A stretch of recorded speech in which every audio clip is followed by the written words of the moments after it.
इंशाअल्लाह आप देखेंगे जितनी तेजी से ये मुल्क तरक्की करेगा, जो पैसा बैरून मुल्क पाकिस्तानी यहां सरमायाकारी करेंगे, इस मुल्क में नौकरियां मिलेंगी, खुशहाली आएगी।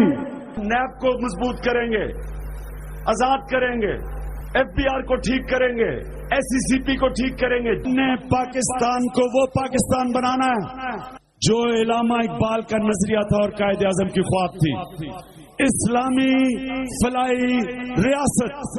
सर्दियों में गैस नहीं, गर्मियों में बिजली नहीं, हर दूसरे दिन कीमतें बढ़ रही हैं।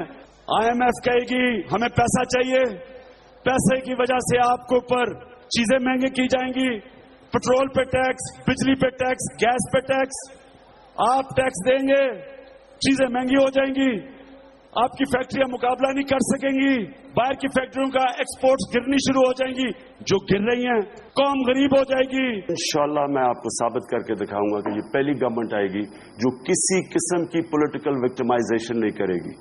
अकाउंटेबिलिटी शुरू होगी मेरे से, फिर होगी मेरे वजीरों से, फिर हम नीचे जाएंगे। हमारी गवर्नमेंट फैसला करेगी कि हमने प्राइम मिनिस्टर हाउस का क्या करना है, इसको हम कोई एजुकेशनल इंस्टीट्यूट के लिए हम इस्तेमाल करेंगे। अगर मुझे कोई कहे कि किसी बाहर वाले मुल्क से जाके पैसा मांगो, मुझे भी शर्म आएगी।